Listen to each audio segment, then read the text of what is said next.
दोस्तों, आपका फिर से हमारे चैनल पर स्वागत है। दोस्तों, आप इतने दुर्बल भी नहीं हो कि कुछ कर ना सको। माने कि आप में इतनी शक्ति छुपी है, इतनी महानता छिपी हुई है। उस महानता को आप आगे क्यों नहीं लाते हो? हमेशा पीछे क्यों देखते हो? आगे की तरफ देखिए, आगे की ओर ध्यान दीजिए। आगे ही सब कुछ चीज़ें मिलती है, आपकी आंखों के सामने ही चीज़ें मिलने वाली है।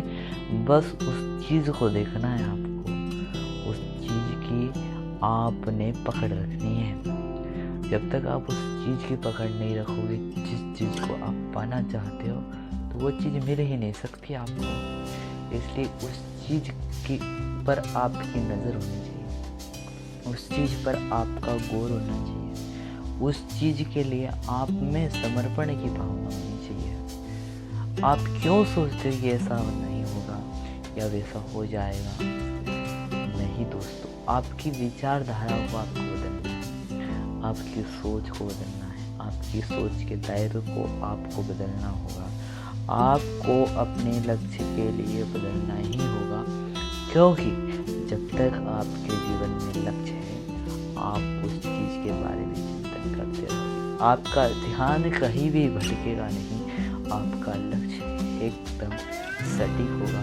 अगर आप एक ही चीज़ पर वार करते हो, एक ही चीज़ के लिए मेहनत करते हो, लगातार परिश्रम करते हो, अपना पूरा परिश्रम एक चीज़ के लिए लगाते हो, तो निश्चित तौर पर एक न एक दिन वो ज़रूर आएगा दोस्तों, जिस दिन आपको सफलता मिलेगी। और यकीन मानिए दोस्तों, आपको सफलता कब मिलेगी?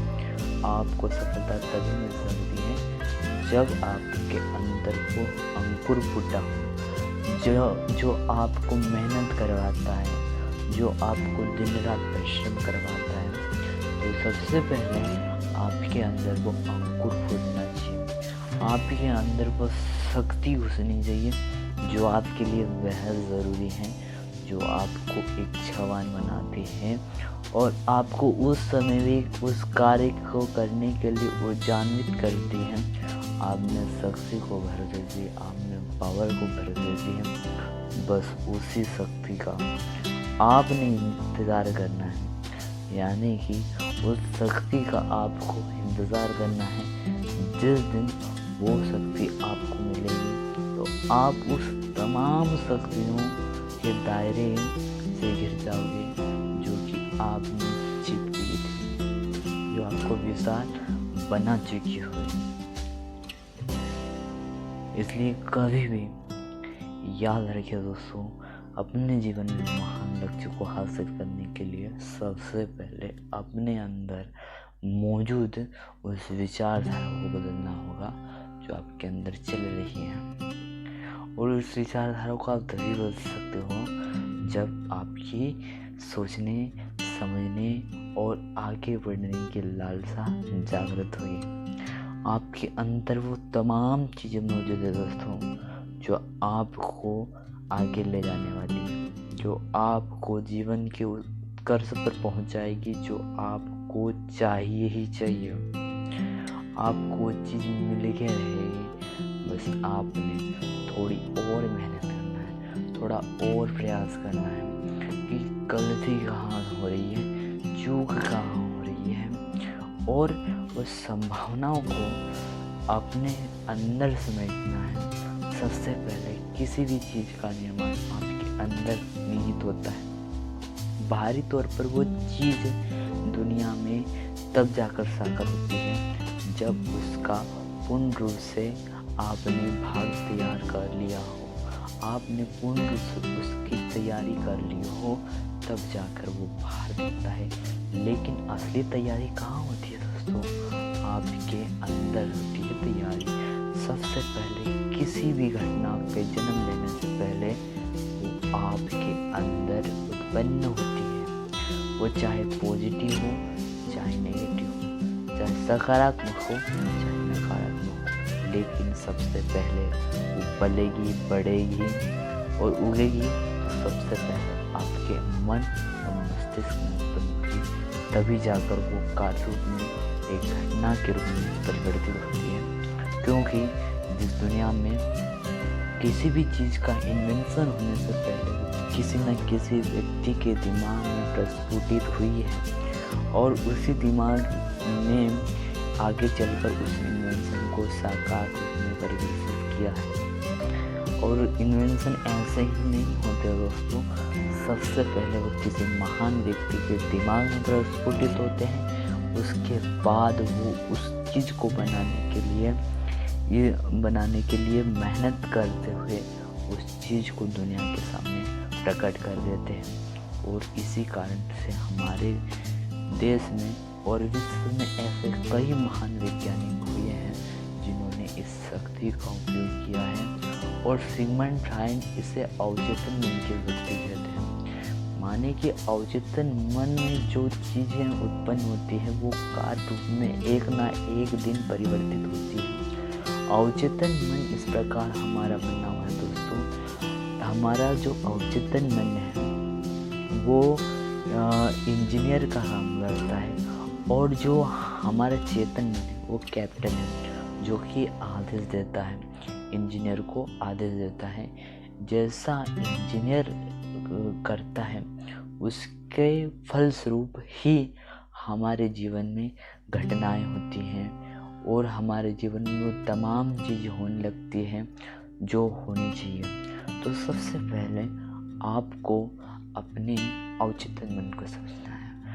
आपका अवचेतन मन आपसे क्या कह रहा है, क्या करवाना चाहता है, उसको ध्यान से पढ़िए, उसकी आवाज़ सुनिए।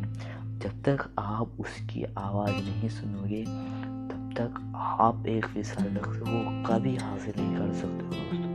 तो अपने अंदर मौजूद उस अवचेतन मन की शक्ति का आभास कीजिए। अपने अंदर मौजूद उस शक्ति का आपको आभास करना है और उस शक्ति की मदद से उस लक्ष्य तक पहुंचना है जो आपके जीवन के लिए बहुत ही ज़रूरी है। क्योंकि आपका अवचेतन मन ही आपको सही डायरेक्शन में ले जाएगा, सही वे में ले जाएगा। कहते हैं ना, एक गुरु के लिए वही शिष्य उपयोगी होता है जो उसका अनुपालन करता है। तो गुरु कौन है यहाँ पर? आपका अवचेतन मन। और अवचेतन मन जब आपको आदेश देगा तो आपको उस कार्य को करना ही होगा, क्योंकि परिस्थितियाँ अवचेतन मन के अनुकूल नहीं हैं, वो आपके चेतन मन के अनुकूल है। माने कि जैसा चेतन मन आदेश देगा आपका अवचेतन मन वैसा ही कार्य करेगा। उदाहरण के लिए मान लो कोई पिता अपने बेटे को कहता है कि वो टॉफी लेकर आओ। माने कि दुकान से कोई टॉफी लेकर आओ, तो वो बिना सोचे समझे दुकान पर जाएगा और टॉफी लेकर ले जाएगा। क्यों? क्योंकि उस समय जो बेटा है किसका रोल निभा रहा है? इंजीनियर का। और कैप्टन कौन है? कैप्टन हमारा अवचेतन मन नहीं है। अवचेतन मन तो सिर्फ इंजीनियर है। इंजीनियर कौन है? उसका बेटा है। और कैप्टन कौन है? उनके पिता हैं जो उनको आदर्श देते हैं। तो आपको समझ में आ गया होगा कि अचेतन मन कौन सा है और अवचेतन मन कौन सा है। माने कि चेतन मन जैसा आदर्श देगा आपका अवचेतन मन वैसे ही रिएक्ट करेगा, वैसे ही अनुपालन करेगा। अगर आपके अंदर कोई भावना बार बार आपको प्रभावित कर रही है तो अवचेतन मन उसे स्वीकार कर लेगा, क्योंकि इसकी आदत है कि जब जब चेतन मन को कोई बात प्रभावित करती है, चेतन मन किसी बात को पकड़ लेता है तो अवचेतन मन उसे गहराई से सोचता समझता कुछ भी नहीं है, बस उसे आने देता है। क्योंकि आपके चेतन मन के पास ऐसी जादुई शक्ति है जो डायरेक्टली अवचेतन मन के पास भेजी हुई सूचना को ग्रहण करता है। वो कैसी है कैसी नहीं है, सही है गलत है, उससे उसको कोई फर्क नहीं पड़ता है। बस उसको इतना पता है कि कोई चीज़ आ रही है और मुझे वो लेना है ना। अगर मान लो आपको कोई डिलीवरी बॉय कुछ चीज़ देने आता है तो वो चेक नहीं करता कि इसमें क्या है क्या नहीं है, वो सिर्फ उसका काम क्या होता है, देने का। लेकिन हमारा अवचेतन मन क्या है? हमारा अवचेतन मन क्या है? ग्राहक है। इसको कोई भी चीज़ दोगे वो ग्रहण कर लेगा, लेकिन ग्रहण करने से पहले ये किसी के पास जाता है, माने कि चेतन मन के पास से जाता है, और चेतन मन ये डिसाइड करता है इस चीज़ को लेना है और लेकर इसे यहाँ तक पहुँचाना है या नहीं पहुँचाना है। ये काम सिर्फ चेतन मन का है। समझ में आई बात?